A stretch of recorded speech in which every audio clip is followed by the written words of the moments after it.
weapon. In the shootout, here comes Guentzel. In on Samsonov. He shoots, he scores!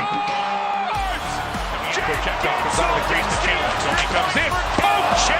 Kochetkov! Oh, what a time to unveil that weapon. 5-4 the shootout. This is Kane's Corner with Adam Gold, a production of 99.9 The Fan. Now, here's your host, Adam Gold. With a miraculous comeback, winning 5-4 the shootout. Wow.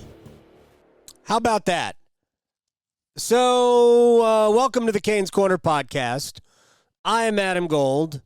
Hurricanes win it 5-4 in a shootout over Toronto.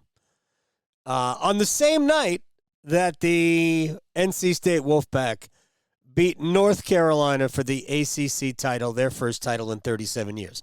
I am not going to talk about the basketball game. I just find the fact that both of those things happened on the same night pretty remarkable. By the way, not remarkable at all that the Hurricanes beat the Maple Leafs. I mean, I think Carolina is better than Toronto, and I bet most of you do too. But the way Carolina beat Toronto is probably what gets a lot of us. All right, we're going to go through it. I'm not going to spend a ton of time on the game because I wanted to think about some bigger things. Although obviously we're going to talk about the game because why wouldn't we? It was a 5-4 comeback win in a shootout. But a reminder first that we're brought to you by the Aluminum Company of North Carolina. If it's for the exterior of your home, you can find it at the Aluminum Company of North Carolina on Amlin Road in Durham. No place like it. Sammy Hanna's crew do a great job. You should check them out for all of your exterior home improvement needs. I have been struggling to speak, so hopefully that won't continue. What I'll do is I'll slow down. So let's get to it. This was one of those games. I was thinking back to, I think it was a game last year in Toronto. It wasn't the St. Patrick's Day game. And frankly, this is the third consecutive year the Hurricanes have been the opponent when the Maple Leafs don those, frankly, pretty sweet-looking uniforms to celebrate St. Patrick's Day. They are, I guess their first name was the St. Pats, whatever. Not whatever, just is. I guess that's the reason they do it. Third straight year. Odd. Carolina hasn't won any of those games, but the other two were played on St. Patrick's Day. This, of course, not St. Patrick's Day. But I remember a game Carolina played in Toronto. I don't think it was last year. I think it might have been the year before. And essentially, Carolina owned them all over the ice, but literally made 4 unbelievably bad mistakes, and they were all goals. I mean, just turnover, not all in a row, but over the course of the game. Horrible turnovers, and they were all goals. I felt like I just watched that game again. Because every goal that Toronto got was the direct result of a significant mistake from Carolina. Now, A, that doesn't mean they all have to score. B, doesn't mean that Toronto didn't have something to do with it. Like they forced the turnover that on the goal that made it 3-0, right? You got to give them credit for that. They forced the mistake, the one that made it 4-2. But they were still pretty glaring errors. 3 of the goals were breakaways. And I'll point this out again, that your goaltender is allowed to stop a breakaway. And we're going to get to Pyotr Kochetkov here before we're done. But Carolina played, I'm not going to say they played a better game than you think, but I don't think they played as poorly a game as it looked. There were just a ton of the mistakes that they made were just gross. Like, I thought the first period was kind of sleepy. I thought it was kind of quiet. Not a whole lot going on. And we get to the second period, and it becomes a gong show. And then Carolina gets 2 goals late. The Martinook goal gave him life. The power play goal with Jarvis on the rebound going up high over Samsonov with the backhand gave him like, whoa, this is a one-goal game. And then you give up the goal right away to make it 4-2. But Carolina had opportunities, man. Even after Martinook scored to make it 3-1, Carolina had more opportunities. Samsonov made 2 saves, one on Guentzel, one on Stahl after it was 3-1. I mean, for the same price, they could have both been goals. So, and then late with the 4-2 game, Carolina's down a goal, down 2 goals. Aho to Fost, shorthanded. Man, that was a great opportunity. Carolina, so it seemed bad, and it was, but it wasn't as bad.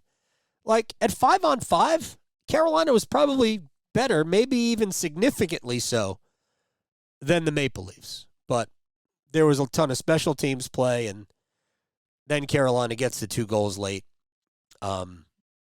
I thought Rod did the right thing, pulling Kochetkov early. I think you could play it either way. You can put Kochetkov back in at 5-4, on the power play, because I mean, if you're giving Toronto the free shot to clear it, but at that point, Rod was like, "We're down 2. We're just going for it. Doesn't matter. Doesn't matter if we lose 5-2 or 7-2." So keep Kochetkov out. Carolina gets the 1 on the power play to give him a chance. Then plenty of time, still 6-on-5. And the patience of Kuznetsov. How many players, not just like on this team, in the league would have held the puck for, it had to be a second and a half, maybe 2 seconds. How many players would have held the puck like he did until he found a place where he wanted to go with it? Like with 10 seconds left, you're just throwing it at the net. That's what you're doing. You're throwing it at the net. You're hoping to get a bounce. But he got the puck to, I think it was to Burns, right? Burns shot. I still don't know who it hit. I've looked at it 16 times. I can't tell. Did it connect with Aho's skate, leg? I don't know. Shoelace? Was it Natchez? I don't know. Right now, it's still Aho's goal, as far as I can tell. Although it's been an hour or whatever since I looked at it. So let's see. Whose goal is it? It's still Sebastian Aho's goal. His 27th. So there's a lot to talk about. And then we get to the shootout. No, we haven't even gotten overtime yet. What am I doing? Just skip over the entire 5-minute overtime with chances at both ends. Actually, more chances for Carolina until the Guentzel power play, the Guentzel penalty, and then there's 2:47 left. You got to kill another Toronto penalty or power play. Toronto's power play is 4th in the league. Carolina's was 5th coming in. Carolina had 5 goals in their last 40, 2 out of 5 tonight. The one at the very end of the second, the one that made it 4-3, and so good to get a couple of power play goals, and the penalty kill is now 21 for its last 21 over 6 games. It continues to be the best part of the Carolina Hurricanes. A long time ago, I said this. If you're telling me I can only have one, a great power play or a great penalty kill, I will take the penalty kill 1,000,000 times in a row. You'll get your goals. You will get your goals. Even a bad power play is going to score 10% of the time. You'll get your goals. And there are other ways to score. But, man, if you can erase power plays the way Carolina is doing it, and think about the power plays they've faced lately. Lost to the Rangers, and there weren't a ton of power plays in that game, but no goals. Beat Florida, no goals. Toronto, no goals. The penalty kill is unreal. Unreal. And tonight, the penalty kill had something to do with your goaltender, especially in the overtime. 4-on-3 power plays are, I don't know what the numbers say. They have to connect more than 5-on-4. Have to. It seems like there's so much room on the ice, mostly because there is. Kochetkov was great in the overtime. And then we get to the shootout, and you're like, all right, we just watched him not stop any breakaway for 60 minutes. This isn't going to go well. And Nylander stopped. Matthews stopped. Domi, you heard it, right? Oh, wait, you didn't? You didn't hear it? You joined us late? Domi coming in, Kochetkov comes out of the crease to challenge. Domi comes in. Kochetkov! Oh, what a time to unveil that weapon. Yeah, he didn't unveil it. He's used it before. He used it tonight. But he is, I don't know if it caught Domi by surprise or not. And then the new guy stepped up. In the shootout, here comes Guentzel. In on Samsonov. He shoots, he scores! Jake Guentzel gets the extra point for Carolina. And the Hurricanes, with a miraculous comeback, win it 5-4 in the shootout. All right. I'm a little mad that Jake Guentzel made that look so easy. I'm sorry. I just am. So he comes in. He's a lefty coming in down the left with some speed. Not all the way in the left, but maybe inside of the face-off circle, even with that. And he makes a little shot fake as he gets in closer to the goal. Samsonov bites on the shot fake, and then Guentzel brings it across, and Samsonov, in his effort to cover, opens up, and Guentzel just, with like a devilish grin, just slips it 5-hole. This is what Sebastian Aho is trying to do every time. Seabass, shot fake first. That's what Jake Guentzel just taught us. Shot fake first, then go. Incredible. 5-4. All right, let's run through some things. The game was just absolutely nutty. I'm not even going to be there's room to criticize. There's room to say, hey, why did you do that? Wasn't a great Martin Necas game. Wasn't a great Andrei Svechnikov game. Wasn't a great Jesper Fast game, because I think he was responsible for a couple of turnovers that led to goals. And it wasn't a great Pyotr Kochetkov game. So let's start there. Like I've said this 1,000 times before, you're allowed to stop a breakaway. I once talked to Alex Nedeljkovic. This is after one of his early games during that kooky pandemic Central year. And he ultimately became a great goaltender that year. He's third in the Calder Rookie of the Year voting. And it was right after a game in which they lost to Columbus, and he gave up 2 breakaway goals. One of them was a penalty shot. And I was just asking him about it, and he said, those are on me. I'm like, why are they on you? One's a breakaway, one's a penalty shot. He said, yeah, I can stop. I've stopped those before. He says, I have to get one. I said, you can't let them both go. I said, I have to get one. He said, I have to get one. So that has always stuck with me. And yeah, you're allowed to make a save on that. And sometimes you got to bail your team out. And Kochetkov didn't do that tonight. But there's something about it. And in retrospect, maybe Winnipeg was less about him than it was about circumstance. The home game against Winnipeg where they blew the 3-0 lead. Maybe it was less about him, although he did not handle his business great. And more about circumstance in that there were just a lot of weird bounces, and Carolina made some dumb mistakes in front of him. And at that point, it was just, it was a gong show. But for him to have the ability, and I guess we saw this against Colorado, didn't we? When he got pulled after one. Ronta plays a second and plays well, but gets hurt. Kochetkov comes back in, and he's got to play well for them to win. So Kochetkov is demonstrating the ability within a game to kind of right the ship, or as Trip Tracy likes to say, build a game. And boy, there is something to be said for that. Because the hardest thing to do, man, the hardest thing to do is when you know you've let your team down is to get it together. Because now you're thinking. But I don't know what it was, but maybe it was the penalty kill in overtime where he had to make some big saves and did. And you get to the shootout, and maybe all he's thinking about, well, first of all, he's thinking about nothing, but the only thing that is driving him, fueling him, is the adrenaline of how well he played during that 2-minute sequence when Toronto was peppering him with shots.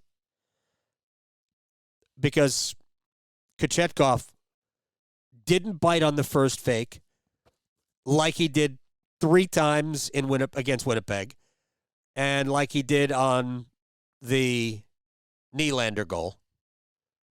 He was completely out on that one. He was no good. No good on any of those breakaways. He committed first. You're not supposed to do that. You're supposed to make the shooter make his first move. And he was awesome. He doesn't buy Nylander's BS. He doesn't buy Matthews' BS. Matthews overskates, and Kochetkov was solid. And then he poke checks Domi. By the way, quick aside here. This is no disrespect meant to Max Domi. And I realize Mitch Marner didn't play tonight. But if Max Domi is playing on your top line, you're not that good. Is that a fair statement? Is it a fair statement? I think it's a fair statement. If Max Domi's playing on your top line, you ain't that good. So, shouts to Kochetkov for getting a win. Jake Guentzel. He's a great player. He's going to get his goals. This obviously was not a goal. He's going to get his goal. But boy, did he make that shootout goal look easy. Probably could have had a couple tonight. I tip my hat, or cap. I don't wear a hat. I don't wear a cap either, to be honest.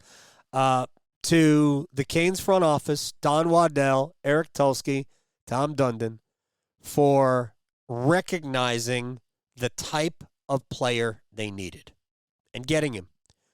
Yevgeny Kuznetsov, as my friend Michael, who does an Islanders podcast, and I talk hockey with him a lot, Michael Leboff from the Action Network, as he texted me, he said, that was on brand, which we all knew, right? The Kuznetsov thing, that was on brand for the Hurricanes. Jake Guentzel was not. And while I think Kuznetsov is going to be a major difference maker for this team, maybe next year too, right? But certainly this year, because it's going to be such a massive upgrade at the number 2 center spot. Because Jack Drury's not ready. He's not ready for that type of role yet. And I'm not sure Jesperi Kotkaniemi is ever going to be ready for that type of role. But Jake Guentzel is that guy. He is that scorer. He's going to score his goals. And I know they were talking about it on the broadcast last night, but, I mean, it just doesn't take an expert to realize that when you get a guy who's a 40-goal scorer and you put him in situations to score goals, it's going to happen. It's going to happen. So, 2 assists tonight plus the shootout winner. All very good. How about the fact that Rod did change his lines tonight? And I think Now, Teuvo Teravainen didn't play, so we'll have to figure out where Teuvo slots in here. But this is the way it looked in the third period. End of the second period, into the third period. Aho centered Guentzel and Jarvis. I could see it. Kuznetsov centered Nason and Svechnikov. We've already talked about that. I think that's going to be a thing. They put the Stahl line back together with Martinook and Fost. Personally, I think that has to happen. And remember, there's no Teravainen today. And there's no Jack Drury, who I think will draw back in. Jesperi Kotkaniemi didn't cover himself in glory either today. And Kotkaniemi is running out of games to make a case that he should stay in the lineup. Steph Nason's not coming out of the lineup. I just can't imagine it. Jack Drury will come back in. Teuvo Teravainen will be healthy enough, hopefully, to play by Tuesday on Long Island. And all of a sudden, Carolina will have 3 bona fide scoring lines with a Drury. I don't know who's going to put on the wing there. Is that going to be Jarvis? Is that going to be Teravainen? Is it going to be Fost? If it's Fost, you're more of a fourth line. But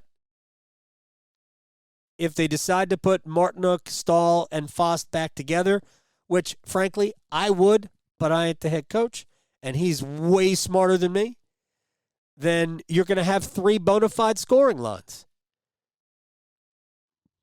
So that's the way I think it's going to look eventually, and I think Rod used the opportunity of the 3-1 deficit at the time to do that.